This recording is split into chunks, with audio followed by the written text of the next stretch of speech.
America's song is an anthem.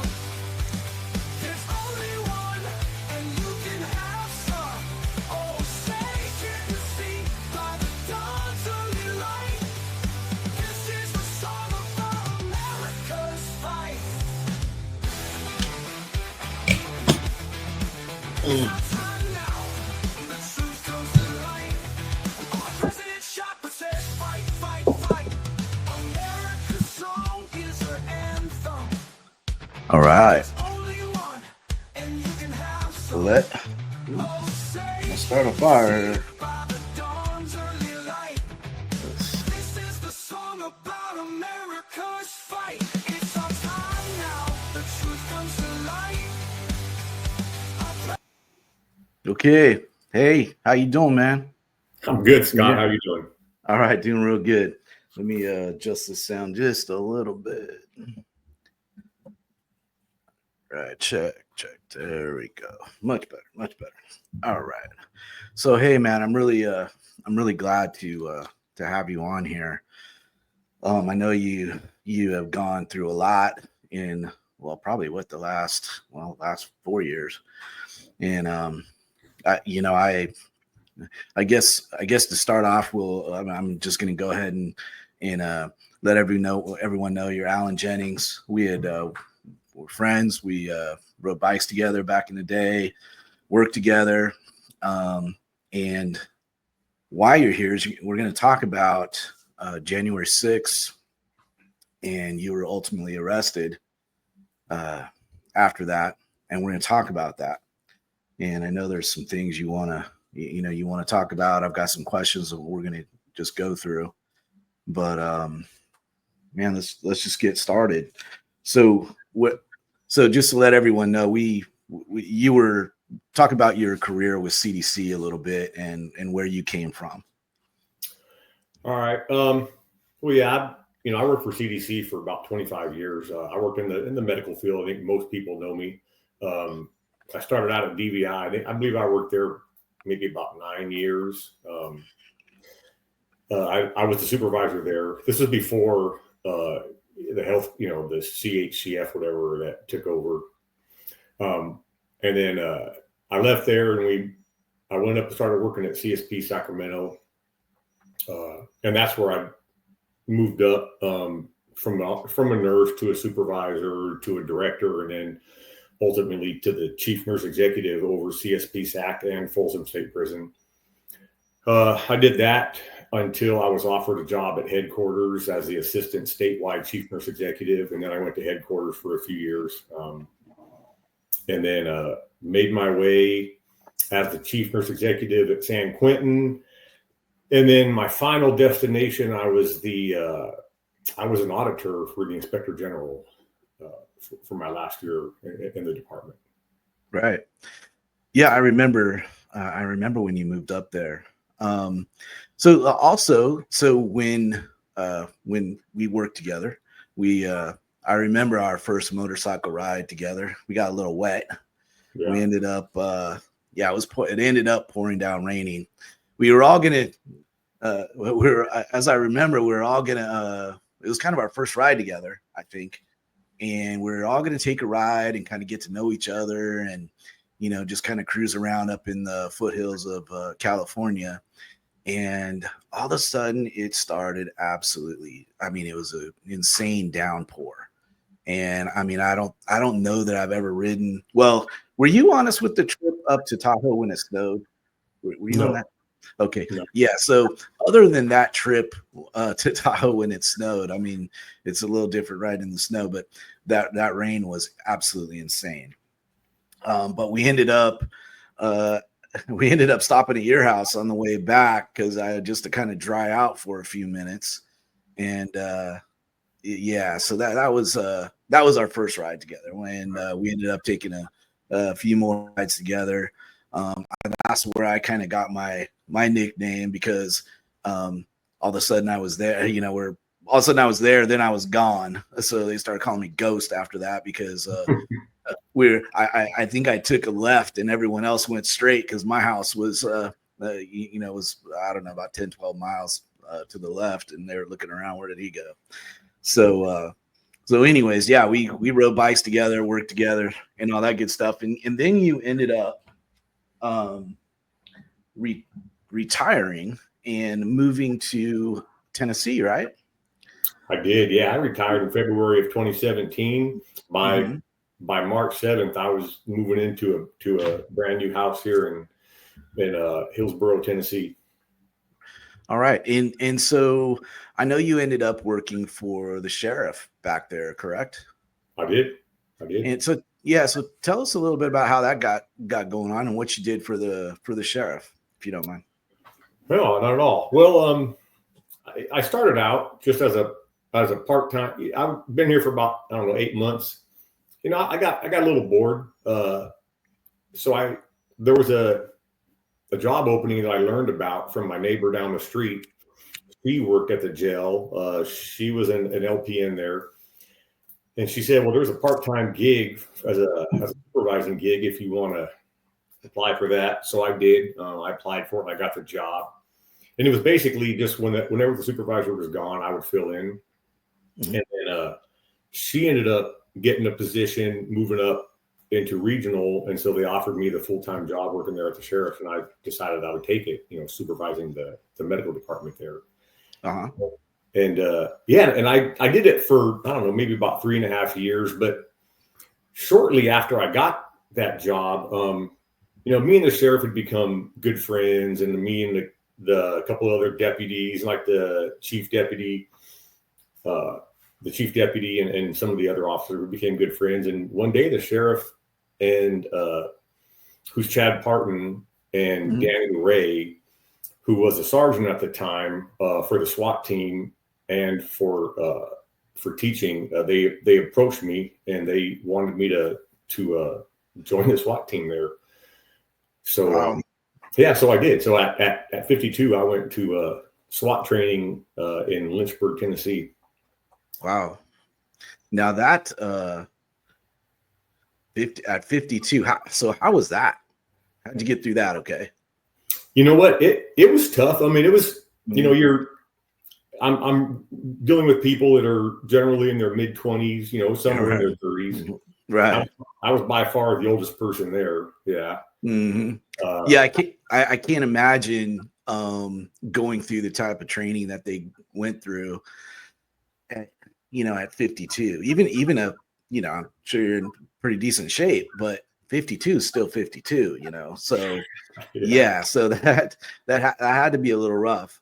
But so you made it through, obviously. And how long were you with those guys?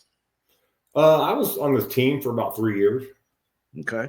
Yeah. And anything exciting happened during those 3 years? It just, what? Call outs? No, there's probably a dozen calls that I went on. The first one was a hostage situation. It turned out to be okay. We went into the house and we cleared it. And then when we got the full story, I don't really know, once, we're door kickers. So once we go in and we clear it, pretty much the investigators come in, the people that set this, I don't want to call it a mission, but set it up. They go in and they start talking to the people and take over. Yeah. So, after that, I really don't hear a whole lot about what goes on. And I don't really ask because after that, I just really don't care that much. No, I totally understand. And so, all right, so we'll move it along a little bit because I think this is probably going to last about 60 to 90 minutes or so because that's what it's been lasting. And I've got quite a few questions for you. Wow. So obviously we're here to talk about January 6th primarily. I'm really, really, I don't want to understate how important I think that you being able to talk about it, especially on my little old podcast, is great for me. And also I was really excited and appreciate the fact that you're going to talk about it. We haven't talked at all a few text messages. So I don't really know, your story, and other than the very basics that I could get, basically off your Facebook and stuff.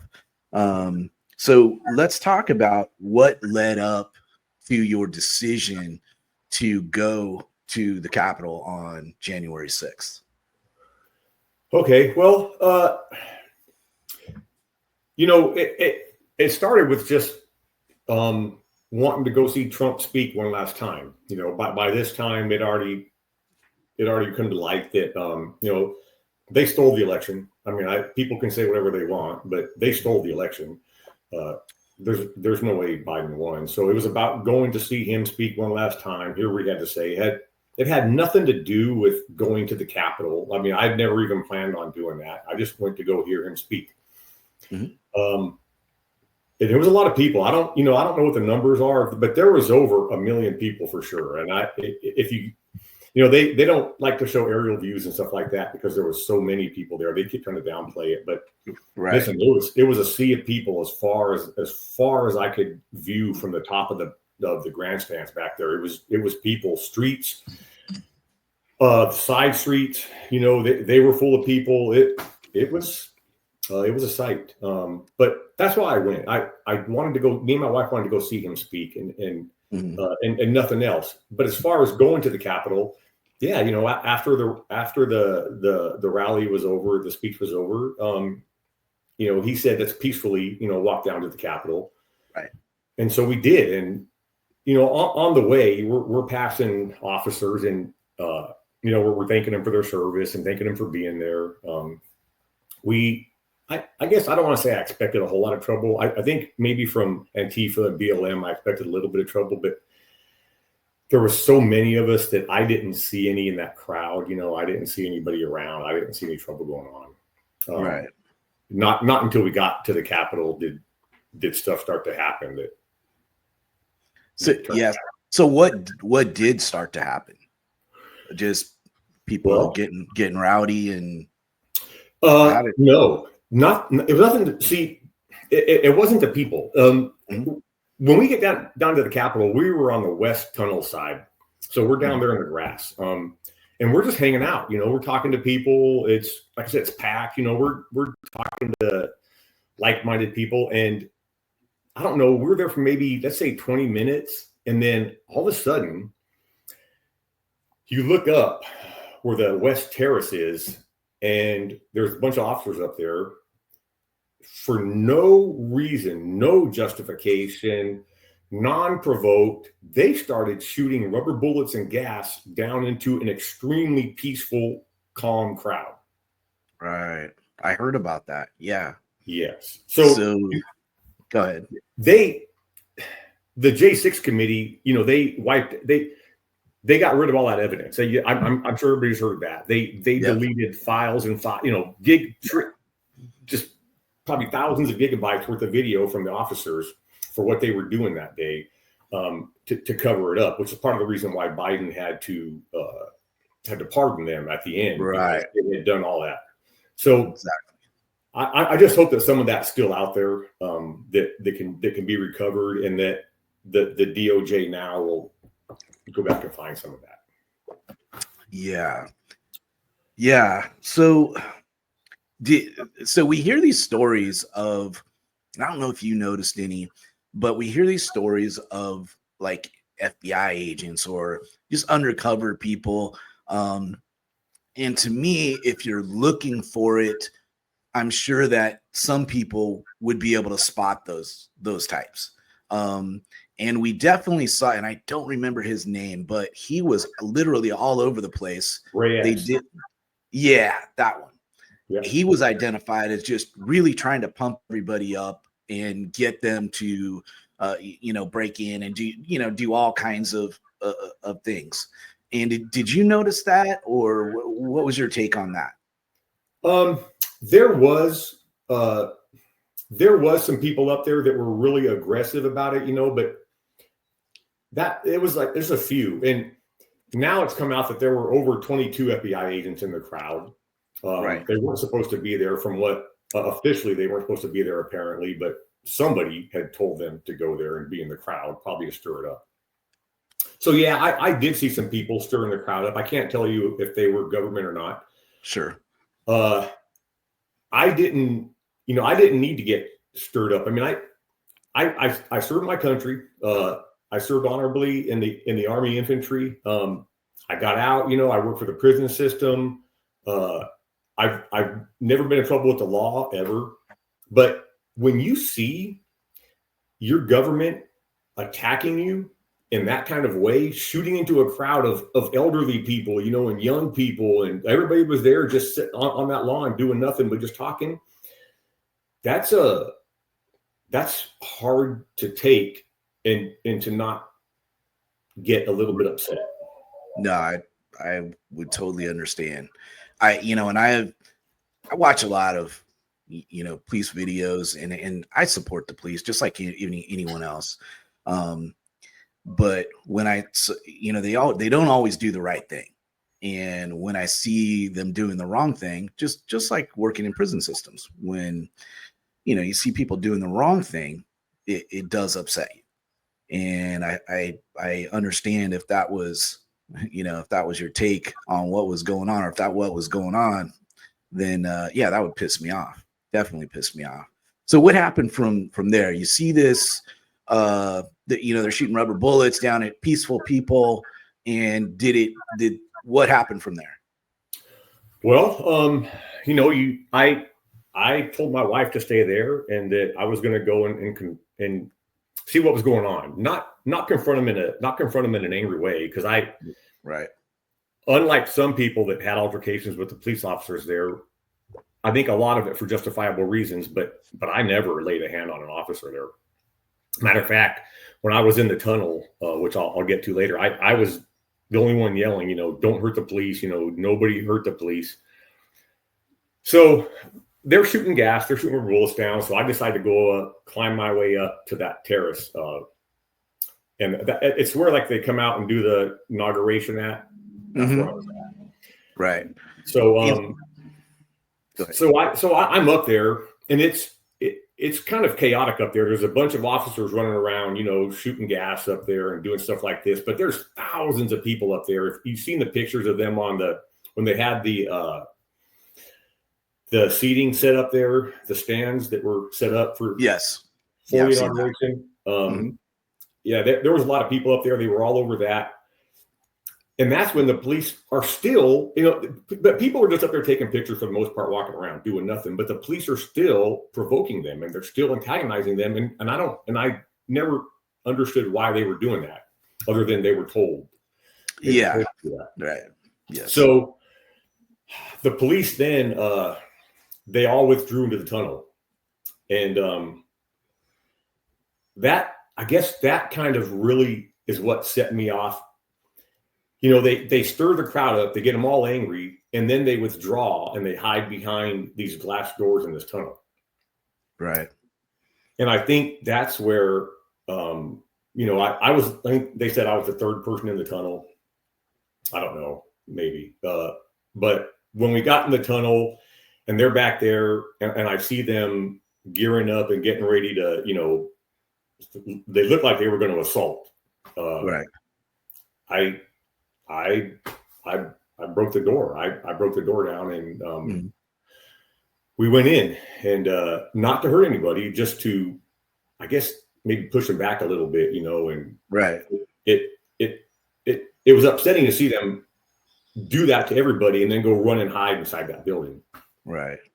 Well, I've thought about it a lot, and again, I 100% support the police when they're doing the right thing, but in this situation, it seemed to me that it was orchestrated.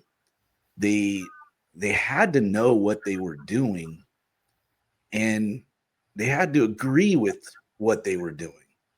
I don't know any other way to put it, because I know in doing my job, if somebody, when I worked in prison, if somebody told me to do something that I knew went against my own personal morals, and certainly against policy, I wouldn't do it, and in that situation, I wouldn't agree to knowingly stirring that crowd up, to knowingly shooting into a group of innocent, law-abiding people who are doing nothing.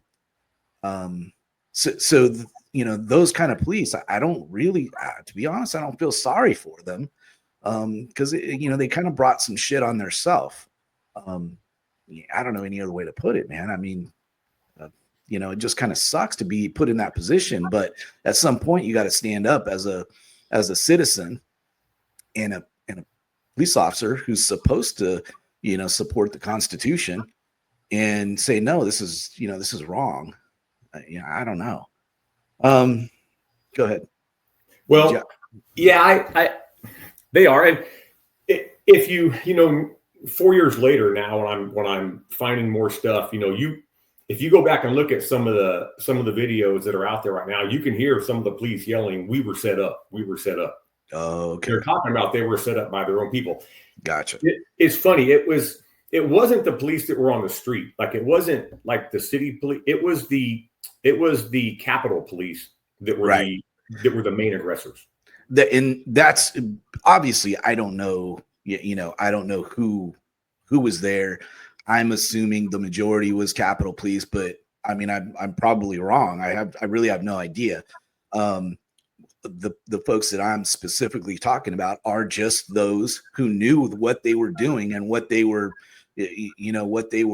initiating with their behavior, And if they didn't know, they didn't know. I mean, I don't hold a grudge, but the ones that did know, that those people are, they're a problem.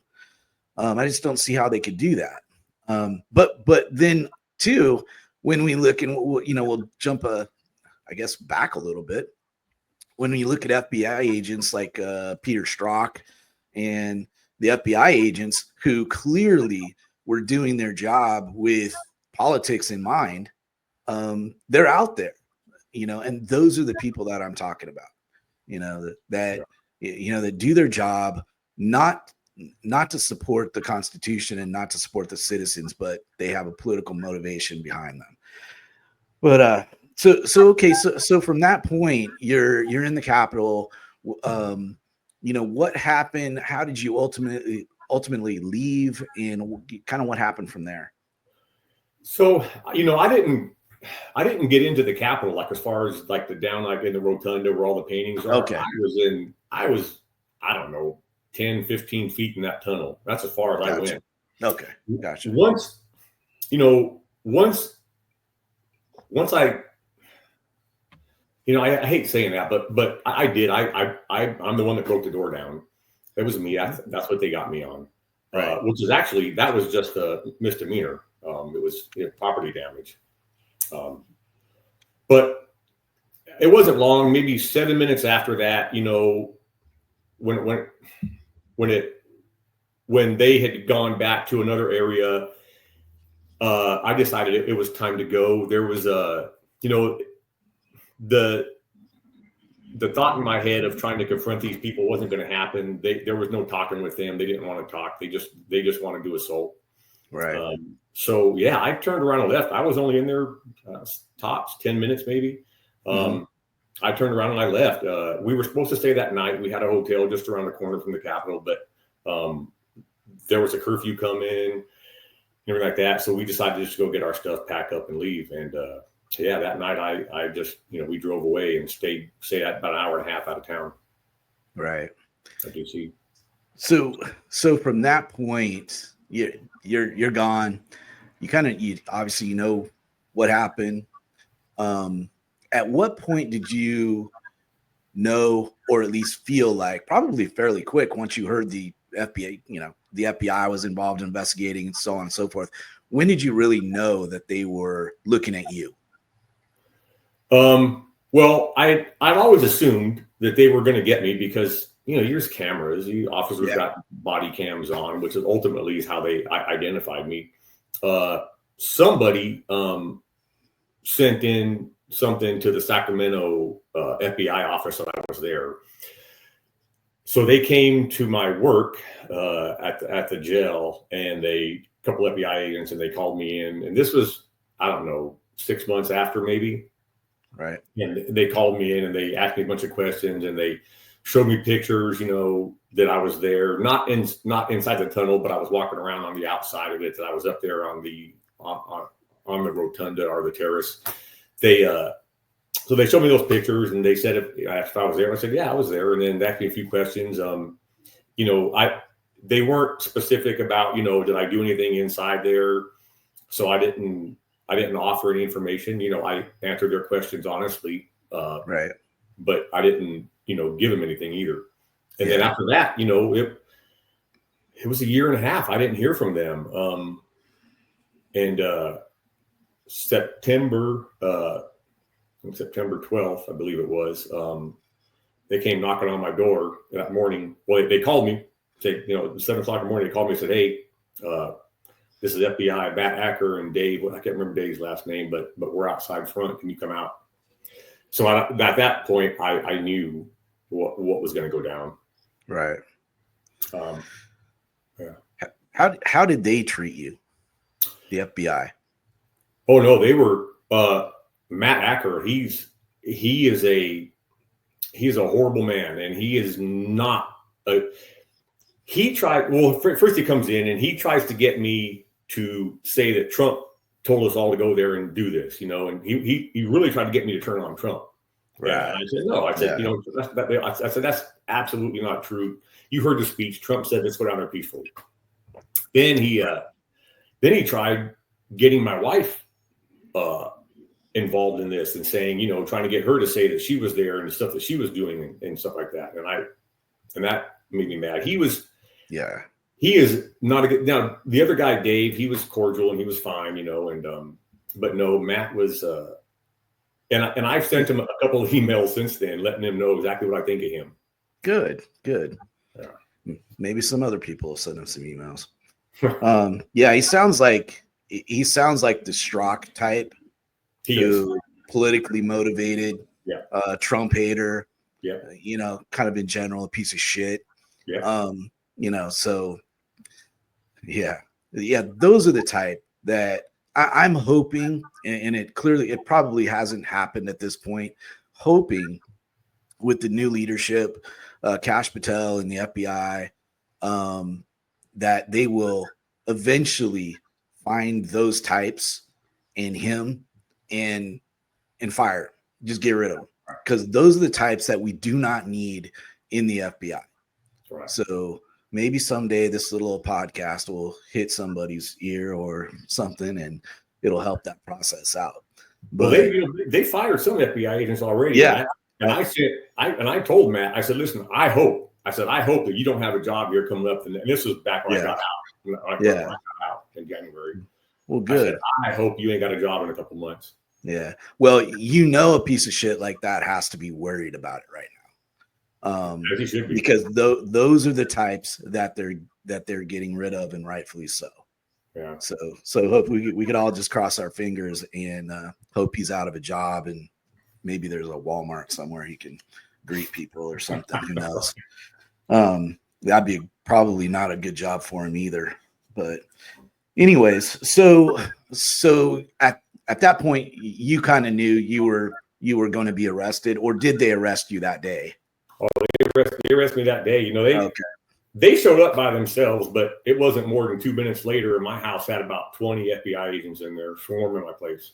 Yeah, they searched your house and all that. They came in deep. Yes, they went through everything. Yeah. I mean, so part of me says that when you're assigned, and I think I put this on one of my posts where I was specifically talking about the FBI, and where I hope that, number one, the politically motivated ones get fired. There are others that get an assignment that says, today we're going to go serve a search warrant, and we're going to conduct a search, and this is what we're looking for, and they do it. I don't have a problem with those people.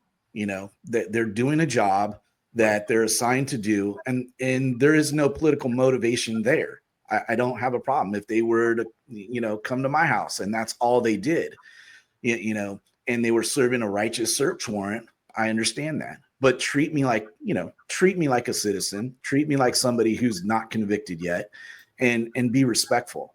And don't let your own personal politics drive, how you behave, how you conduct yourself. So it's certainly not all FBI agents. So to move on a little bit. So you were arrested. So I'm assuming you're able to bail out. Mm-hmm. Correct. No, I was out that same day. Okay.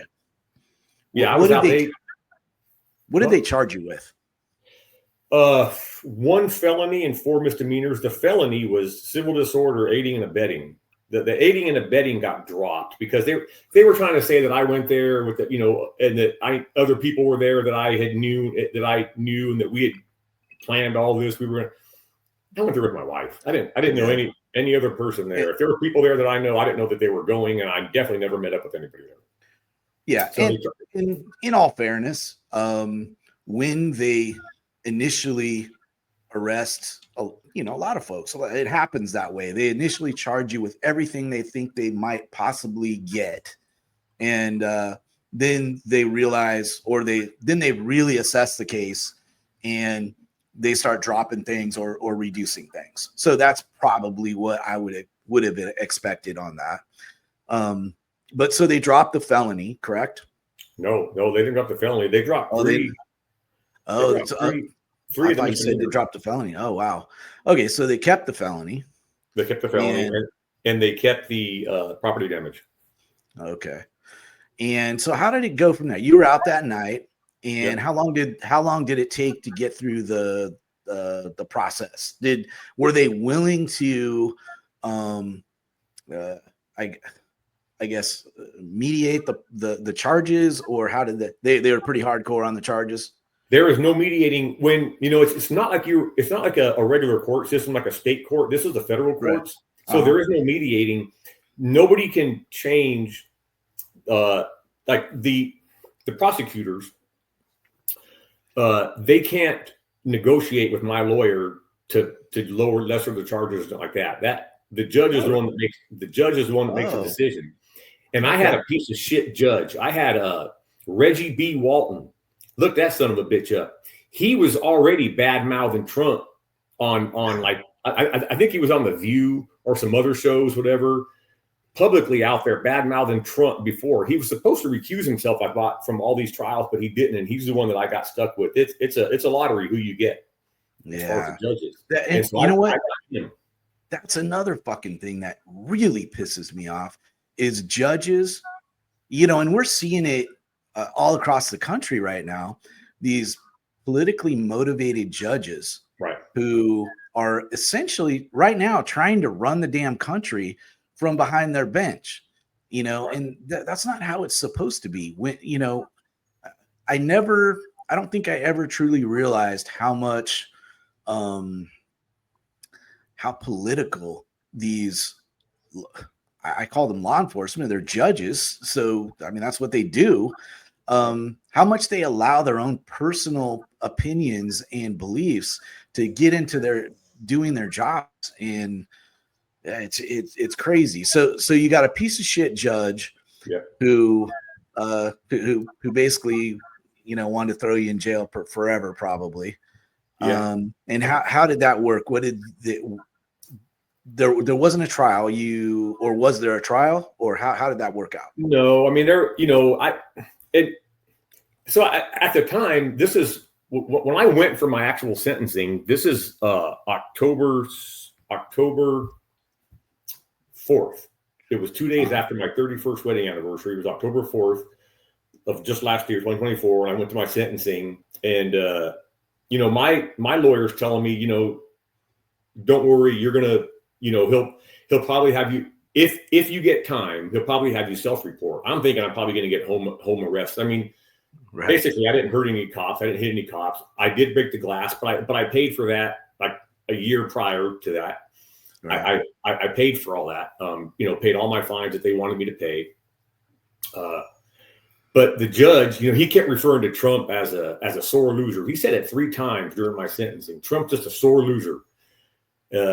And so it was going bad, and I knew it was going bad. And instead of going home and being able to self-report to the prison, he had me locked up. He had the marshal or the people come in that minute, handcuff me, take all the stuff off me, my belt and whatever it is, and all my personal belongings. And then they couldn't even give my wife a kiss or a hug, or couldn't tell her goodbye. They just marched me right downstairs and threw me inside of a cell.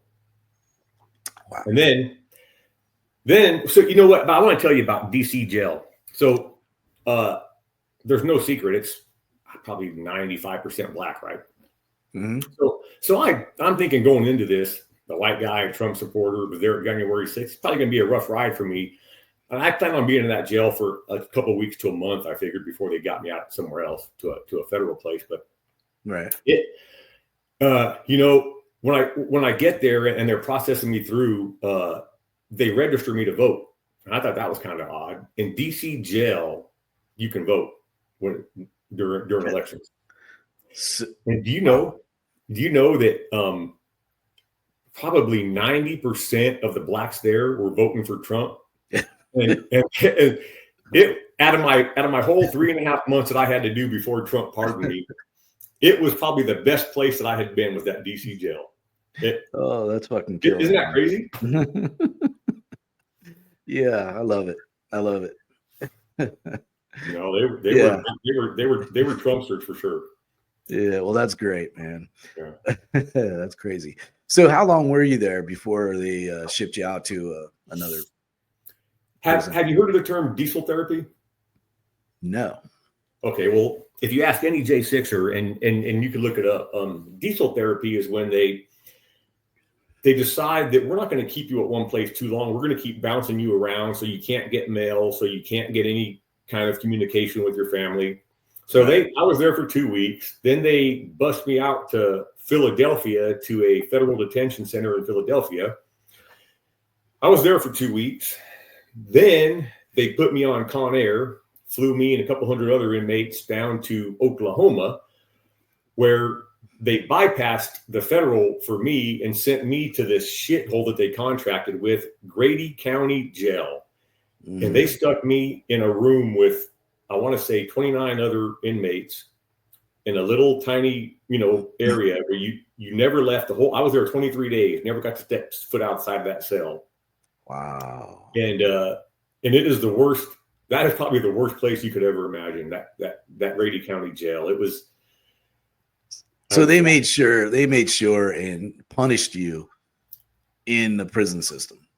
Oh, big time. Yes. They were not friendly towards J6ers. Yeah. And from there, after I was there 23 days, then they finally sent me to where I was supposed to go, which was Kentucky, to the Federal Medical Center, because I had points to go to a camp.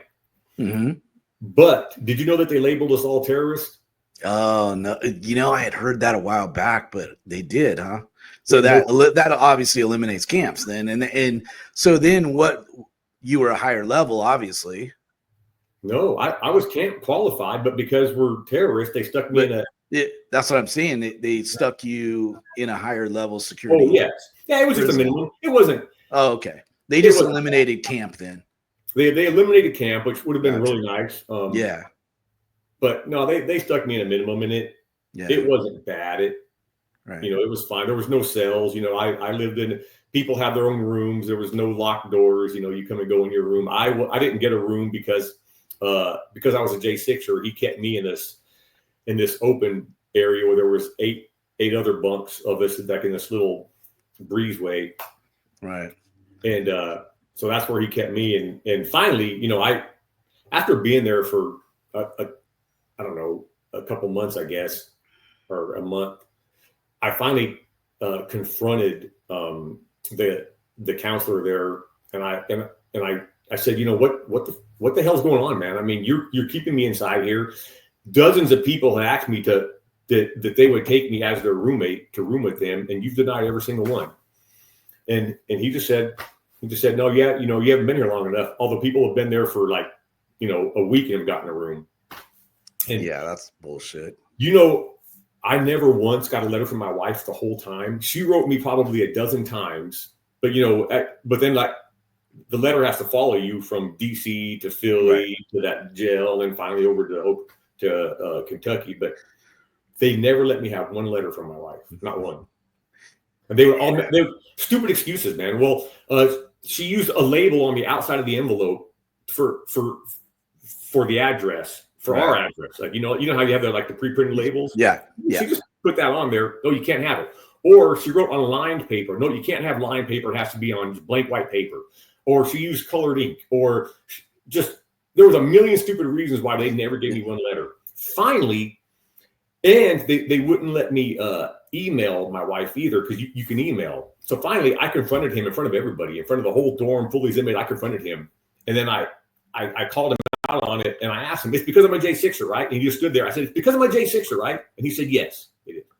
Wow. So there's who was that? That was in Kentucky, right?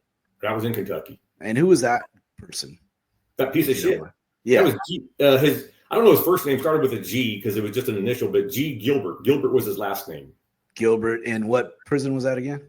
This is Federal Medical Center in Kentucky. Federal Medical Center in Kentucky. FMC Lexington is what it's called. Gilbert. So Gilbert's a piece of shit at that. Gilbert's the biggest piece of shit. Yeah. Yeah. And he must be a liberal fucking twat to be that.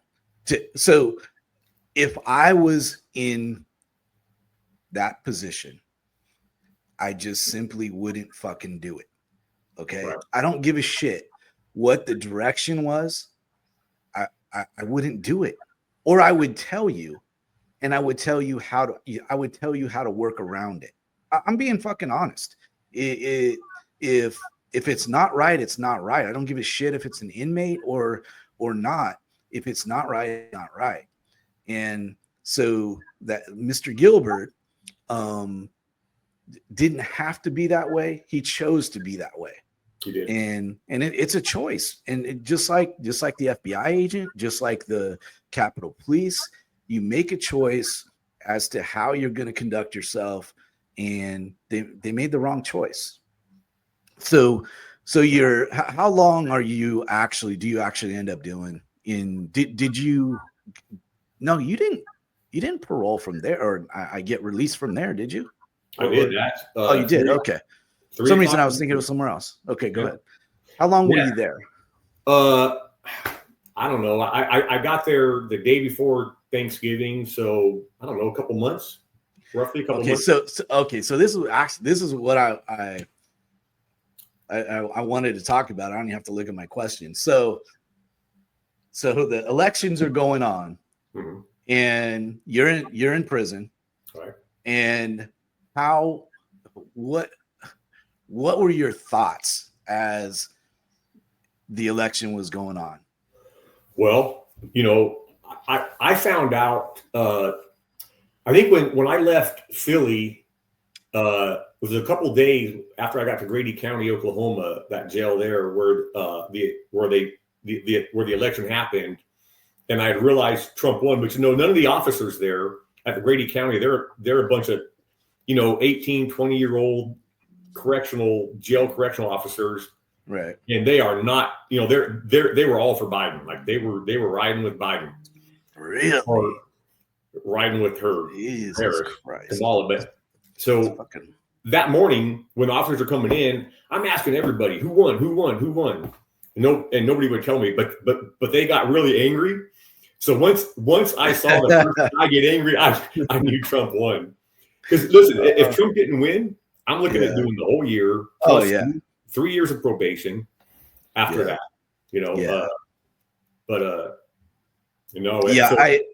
I imagine, and that's what I was wondering is to know that Trump won, and you're sitting there, and that must have been the ultimate feeling of, I don't know, vindication, or I don't know what the right word is, but it must have been a great feeling knowing that Trump had won. It was, because then it's just a matter of time, right? I'm just riding that, because he's been saying it. Once he gets in, he's going to pardon everybody. Yep. And so he did. And man, listen, nobody believed us. There was, wherever I was at, there was always J6ers. I was always around J6ers. I don't care, the DC jail, the Philly, yes, and even at the Grady County, a couple had come and gone. 3 or 4 had come and gone their time I was there. But it was funny. So when on the day that he was inaugurated, I was up at 5 o'clock down inside in the white TV room, and I'm down there, and I'm glued to the TV, man. I got Fox News on, and I know I'm not leaving till it's done, till he says something. And I sat there until about 7 o'clock that night, man. And then when he signed that thing and he said, "Here, get that down. Get that down. I want these guys out hopefully tonight." I looked around, and the supervisor over the counselors was in, and this is a holiday. I want to say Martin Luther King Day. It was a holiday, so no one's at work that day, right? Except for just lawn staff. But he comes in at 7 o'clock at night. I go up to him. I said, "What are you doing here?" He goes, "I'm here to get people released." Shit, man. I was going. Was that Gilbert? No, that wasn't. Oh, it was different. Oh, okay. Never that would have been the ultimate right there. But it's funny because up to that point, I was telling all the counselors like days before. I go, "I'm going to get out in a couple of days." They're not believing me. They're saying, "No, you're not." Yeah. And I would see them, in the chow lines, counselors standing around talking shit, giving me these dirty looks, and I would like point my finger at them and go, "I'm going to get out. 2 days, I'm going to be out. 1 day, I'm going to be out." Yeah. And the next day, it didn't happen until 3 a.m. But good. My wife, my neighbor, he was watching it too. I shout out to Michael Compton. He was watching it, and he called my wife and said, "You want to go get him?" And sure enough, they drove, I don't know, about 5 hours from Tennessee up to Kentucky. And when I got out at 3 o'clock that morning, they were out there. Yeah, I saw the video. On your Facebook. That's awesome. Yeah, I feel when, because obviously I didn't know anything about it till I started looking at your Facebook, and actually, I think it was your wife's. Man, she must have really kind of gone through it while you were gone. And it's hard on everybody. It's probably harder on the families. I mean, I've worked in prison my whole life, in jail for at least more than half my life, and so it wasn't a shock to me. It was I'm sure you guys had an opportunity to talk about it before it happened and so on, and that's a good thing. But I feel bad for her, obviously, and you. I mean, these crimes were so overly prosecuted, and I'm really glad that Trump pardoned everyone.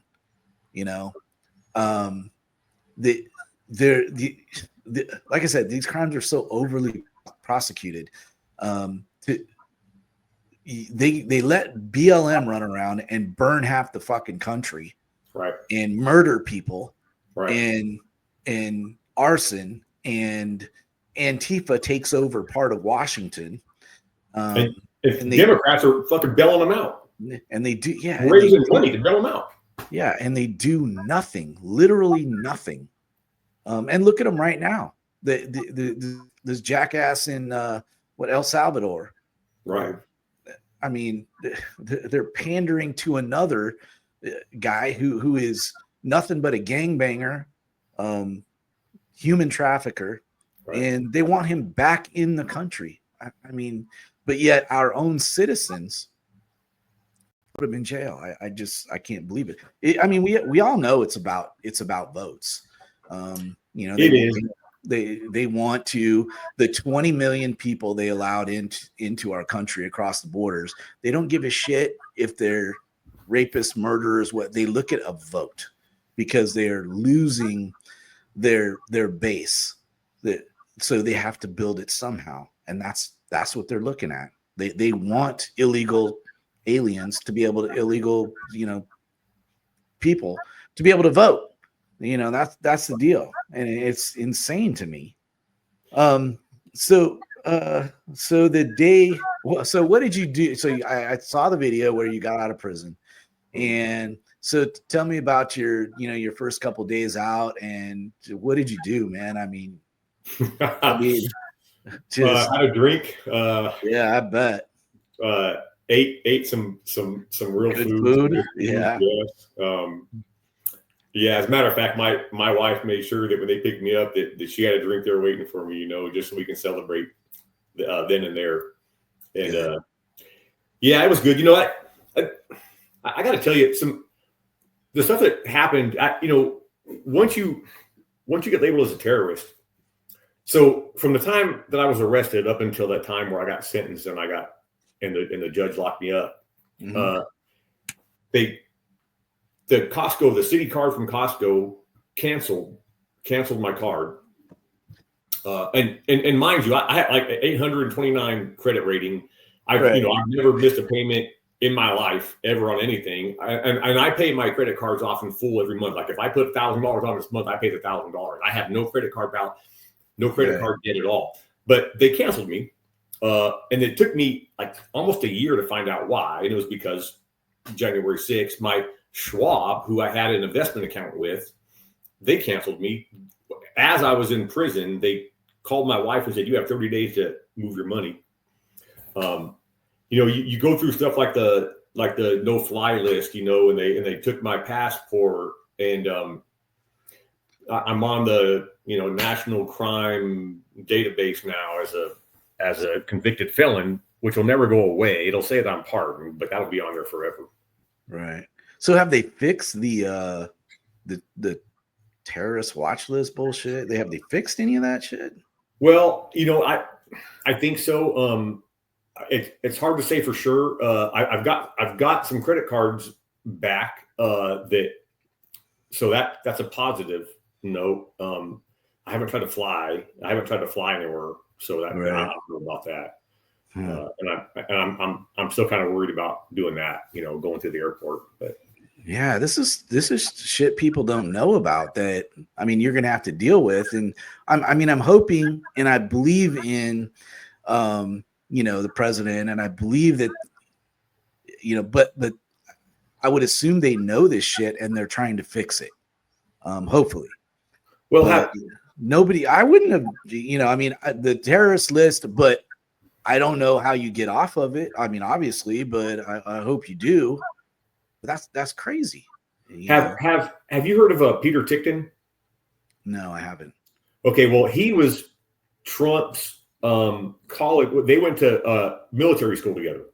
Okay. So he was Trump's roommate in military school. So he's a lawyer out of Florida, I believe. But he does him and some other people. There's some lawsuits going on that all the J6ers are involved in.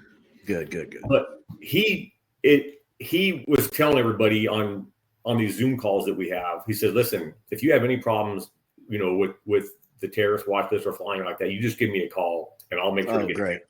Because he's in contact with the DOJ in DC. So great. So there's resources out there for you to use in the event you have issues like that.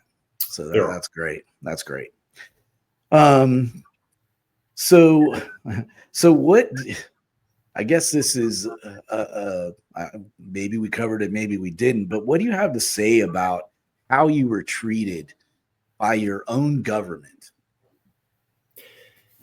It's funny when Trump was in office the first 4 years and you got half the country burning, right? For that 4 years, they went around, they took over Seattle and this and whatever they were doing. They were terrorizing the country, burning businesses who were, for the most part, in their own neighborhood, probably Democratic businesses, but they're just burning and looting everything and going. Trump never took it upon the government to go after them viciously and harshly. He let them handle it themselves. Right. When I was arrested, they would not let anybody get a change of venue to their own area. Do you think that I stand a chance of having a fair jury trial in DC, which is like what, 95% Democrat? Right. If I had gone to trial, I was looking at 14 years. I don't know Trump's going to win, right? For all I know, they're going to steal it again. So I have a choice. So people ask, well, you pled guilty to that, so you're guilty. That's not true. Right. I'm guilty of the misdemeanor of breaking the window, which I regret, but during at the time to see these people assault innocent people and then go hide behind the door. That just pissed me off. So they came after us with the harshness. Like if I was BLM or Antifa and I broken a glass, they never even would have thought about process. It's a misdemeanor. They just never would have wasted their time, right? Right.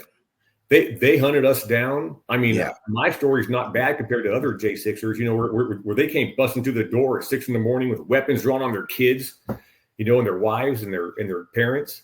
Well, this was the biggest investigation in the history of our country. Right. And I just don't see it. You know, I just don't see it. I mean, I see it from a political perspective. I don't agree with it, but I know exactly why they did it. But I guess I think that this is why they lost. I think the way y'all were treated and many, and the way Trump has been treated is why they lost. And the beautiful thing is they still don't fucking get it. They really don't. They don't get it because they don't want to believe that you can't treat Americans that way. You can't allow your government or accept your government to treat Americans this way. They think they can, and they still do. But I really think that's why they lost. I'm sure of it. And I agree with you. I think they stole the election 100%. There was too much shit, and I don't want to get too deep into it, but I think we both know there was too many irregularities, there's 14 million votes still out there that where the hell did they come from? Yeah, there's no way. There's no way Biden. Sleepy Joe Biden did not get almost 14 million more votes than Obama. It just didn't. Yeah, it just did not happen. I think whether it's 20 years or 50 years from now, I think that they will eventually, the story will come out exactly. Well, I think part of it, we know exactly how it happened, but I think the truth will eventually come out. But I also think people know it, and that's why Trump won. So my next question, if you could speak to Kash Patel today, what would you say to him? Well, obviously he needs to clean house, and just on the upper echelon of the FBI, because he's done a pretty decent job of that, I believe. Right. But he needs to.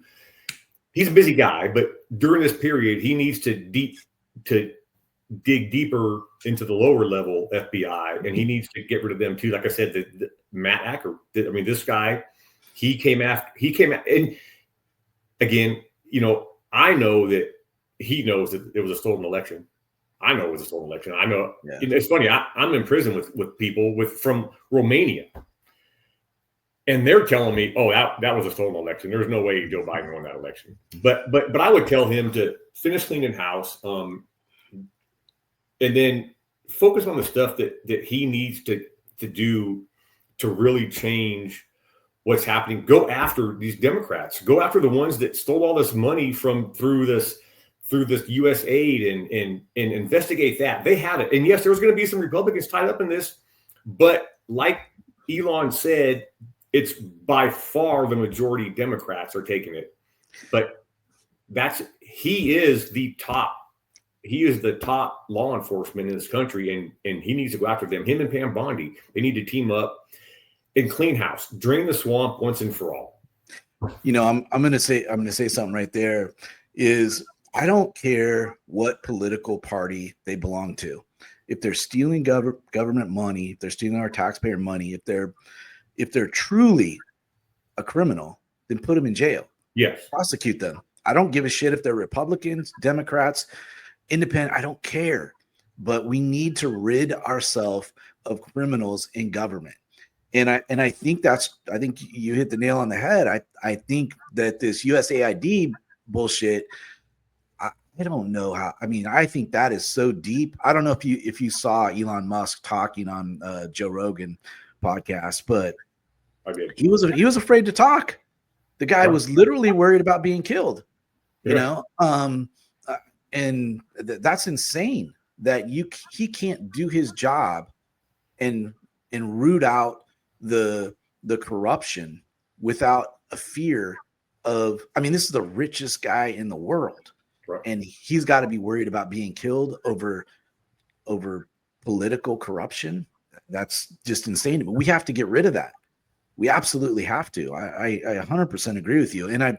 And part of it starts with getting rid of the whether it's FBI, DOJ, I don't give a shit where they are. If they're in law enforcement for the United States of America, if they are politically motivated, they've got to go. They can't do their job, continue to do their job based on their political motivations. It's insane. And I think I was going to ask the same question for Trump. Is there anything different if you were able to talk to Trump that you would say just about how the country is being ran or anything? You have a sit down with Trump. What would you say? You know what? I trust him so much that I think that he sees the bigger picture and he sees it far greater than I do. There's, there a lot of the J6ers I met in during my time locked up. There's a lot of them that follow into the QAnon and they get deep into that other stuff that I've not gotten into. Right.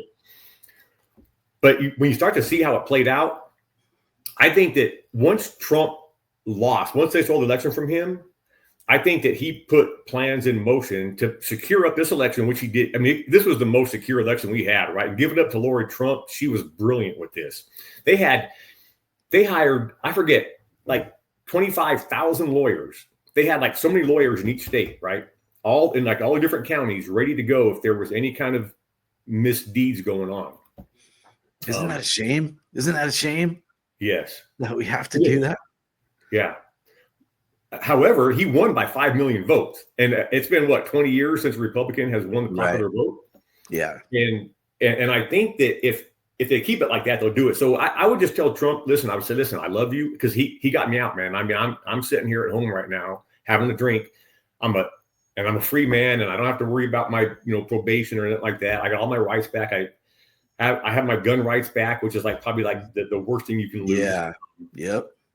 I went for a year with no weapons in my house. Not even my longbow. I couldn't have anything. Yeah. But I would tell him, listen, I trust you. I trust the plan. I would ask him to speed it up a little bit. That I'm getting kind of tired of waiting. I agree with you right there. And what I say is because I hear that people talking about that. I'm hopeful that they are just making sure that whoever they arrest, whatever case they bring against whoever, is just solid. And we have to remember he's been in office for 100 days. Normally, and not that I've ever done a political corruption investigation, but I have done investigations, and some of them take a long time. So 100 days is really not that long, especially when you're talking, you've got to essentially, I don't know what the right word is, but reorganize your law enforcement agencies. You have to get rid of, the politically motivated people who you're going to ask to do these investigations, So I get it, but I agree with you. There has to be people that go to jail. And I also want to say, and maybe you feel the same or maybe not, but I want to get away from the political arrests. I don't think it benefits the country for each party when they get in office to go arresting the other party. But we have to make examples out of the people who are USAID cannot go without an arrest. We can't do that. I don't know what's true or what's not. Now, the one that sticks in my mind is, and I don't know if it's true or not, but it's been said a number of times, and I've seen it on X, is that we paid for Chelsea Clinton's wedding in her house and all that. I don't know if that's true or not. If it is, somebody needs to go to jail over that. That was like $10 million plus. And there's a lot more.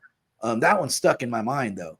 But somebody needs to go to, not even somebody, people need to go to jail over this stuff. And if they don't, then I'm going to lose a little bit of faith in the Republican Party. I don't know what else to say. Is like, how much do you need to do to go to jail?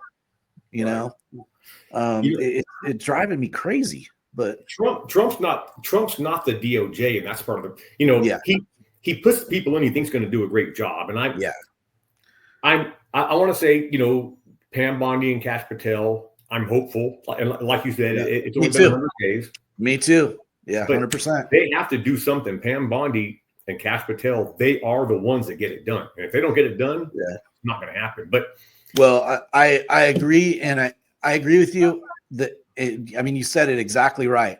I believe that if it can get done and should get done, then Kash Patel and Pam Bondi will do it. And so if it doesn't get done, I have to believe that it just wasn't there. And that's going to be a hard pill to swallow if the money went to where we're being told that it went. But I think that, USAID is just there's so much other corruption that has gone on. $40 billion a year for how many years? Yeah. Insane. But I hope they're talking about it. So I hope it happens. I think people need to be made an example of. And again, I don't give a shit if they're Republican or Democrat. I really don't. Politicians across the board need to understand that they can't just steal our money for years upon years and get away with it. And that's the kind of next president I want, not just this president, but the next one and everyone thereafter is who we all should be voting for.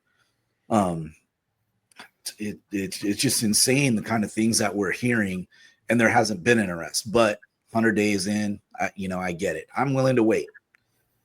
But so we've covered a lot today. And man, I want to say again, I really appreciate you being on here. You've talked about some things that I sure as hell didn't know anything about, how this has affected you, what actually happened, and so on. But is there anything else that you would want people to know, or that hasn't been brought up? You want to clarify? You want to anything that you'd like to say before we come to a close on this one? No, we're so divided right now. We're the country's on opposite sides of the spectrum with this. There's very, very few people somewhere in the middle. I hope the people out there get their resources the right way, what they're reading, what they're seeing, and get the truth. Especially about what I went through with J6. There was no collusion to go in there and do anything. There was no premeditated anything at all. They attacked us. A handful of us fought back, and that was all it was. And I believe that those that even got involved with the police officers, they had a reason for doing it. I obviously didn't know what you were going to say as far as what you did and how it came about, but in that perspective, I fully understand. Again, we see videos on social media because cameras are everywhere, and it doesn't matter if you're a police officer, who you are, if you're hurting people and you shouldn't, you should be stopped. Right. And I think unfortunately, it happens all too often.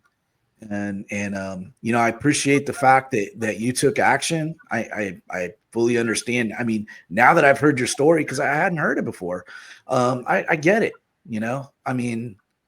Obviously I wasn't there, and we could all say we would do one thing or do another, but you had the courage to take a stand and do what you thought was right at the time. And you dealt with whatever they had coming to you after that. and here you are. So I appreciate you telling your story on my podcast. Thank you. I thank you, man. And I hope that this, and one thing you kind of talked about is the divide in this country. And when I talk to people who, because some people don't want, when I'm interviewing people and talking to folks, some of them have businesses and some of them are a little worried about sharing their political beliefs. And because we've got this cancel culture going on, and it happens from both sides. I mean, it's no bullshit.